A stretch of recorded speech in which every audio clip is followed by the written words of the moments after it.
Hello everyone, সবাই কেমন আছেন? আশা করি সকলেই ভালো আছেন।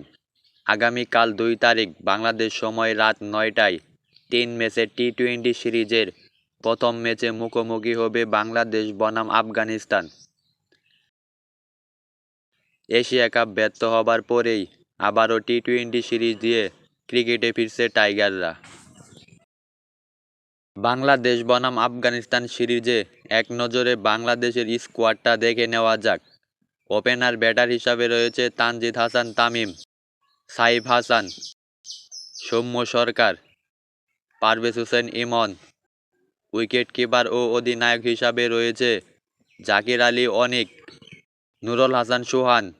এছাড়াও দলে রয়েছে তাওহিদ হৃদয়, শামীম পাটোয়ারি, শেখ মেহেদী, রিশাদ হুসাইন, সাইফ উদ্দিন, নাসুম আহমেদ, তাসকিন আহমেদ, তানজিম হাসান সাকিব, মুস্তাফিজুর রহমান, শরীফুল ইসলাম।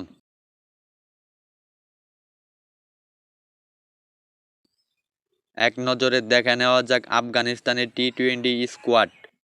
অধিনায়ক হিসাবে রয়েছে রশিদ খান, রহমতুল্লাহ গুরবাজ, হাশমাতুল্লাহ উমরজাই, মোহাম্মদ নাবি, রাসুলি, সাদেকুল্লাহ আতেল, ইব্রাহিম জারদান, তারিকিল আশরাফ, বাসির আহমেদ, মোহাম্মদ ইশাক, মুজিবুর রহমান,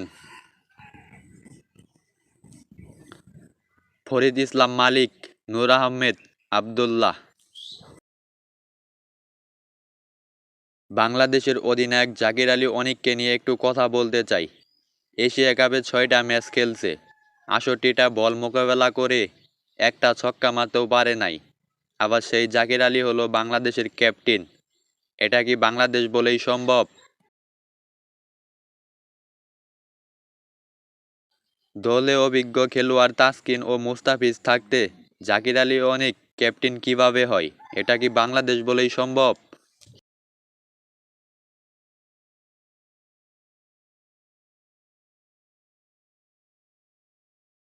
এদিকে পারভেজ ইমন, যার প্রতি এশিয়া কাপে ছিল অনেক ভরসা, অনেক আশা, সেও ব্যর্থ করেছে, তাকেও দলে রাখছে।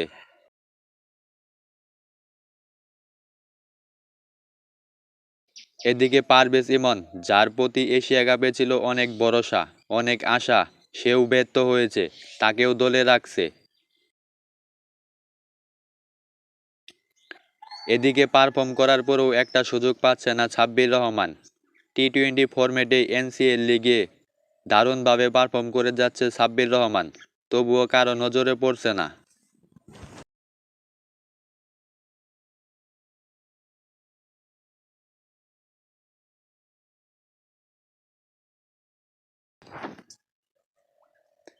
অন্যদিকে অনেকদিন পর দলে ফিরছে সৌম্য সরকার। বাংলাদেশের টি-20 স্কোয়াডটা কেমন হয়েছে জানাবেন, এবং ভিডিওটি ভালো লাগলে চ্যানেলটি সাবস্ক্রাইব করে পাশে থাকবেন। ধন্যবাদ।